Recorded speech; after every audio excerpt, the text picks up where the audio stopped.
My name is Byron Gonzalez, and I'm here to explain the differences between a 504 plan, an IDEA, or an IEP. That's what it means. The IDEA, which the IEP is under.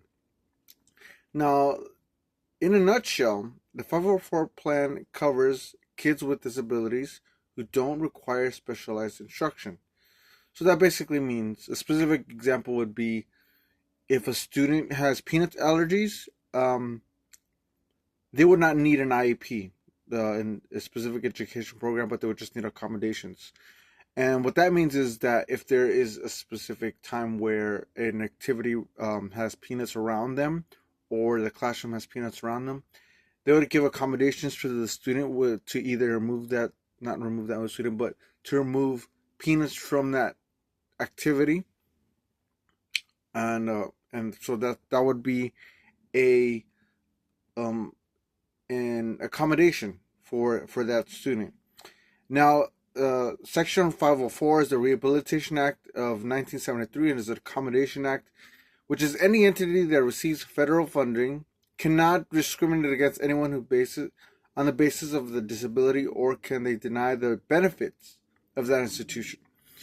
So that is basic. So that's federal.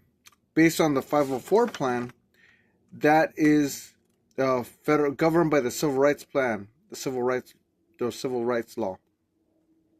Now, an IEP is governed by special education, and the IEP, in order for someone to have an IEP, they must either have two things, or they must have two things.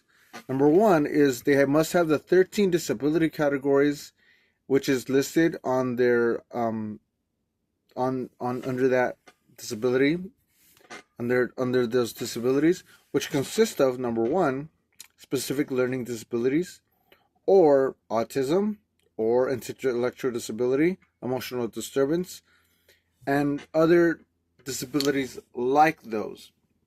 Now, not only do they have to have one of those disabilities, but they also must have evidence that those disabilities are interfering with the learning of the student.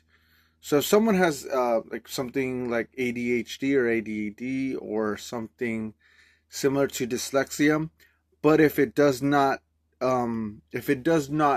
interfere with someone's learning, then they do not get an IEP. But if it does, then yes, it does get an IEP. That person does get an IEP. For someone to qualify for an IEP, they must have at least one of the 13 specified conditions of the Disabilities Act that are written in the law for this, for example, dyslexia. And a 504 plan must have a disability that is getting in the way of his learning in the general education class.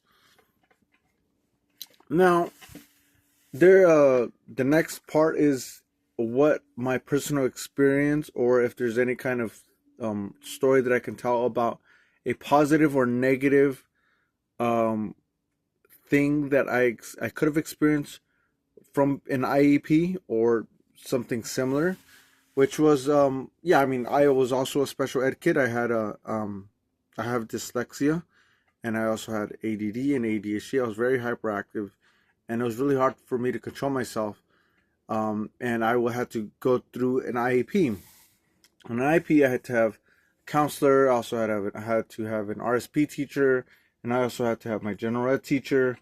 So I had many different teachers, and we had a team, and then they helped me with my goals. I had to get goals and I had I had benchmarks for those goals. A lot of the time, I actually didn't meet those benchmarks because I never did my homework. But after maybe fifth grade, I really started putting in the work. I really started working hard because I wanted to be. When I was a kid, I would call it normal. I wanted to be normal. I wanted to have an elective when I was in middle school. So I worked really hard. And then after I worked really hard in the sixth grade, which was when I was in middle school, I moved to the seventh grade in a different school, which was called Emerson Middle School. And they knew nothing about me. So when I came in, I right away I went to the counselor and I fought really hard to get out of a RSP class. The reason was because I believed that I could be pushed hard enough to succeed in the benchmarks.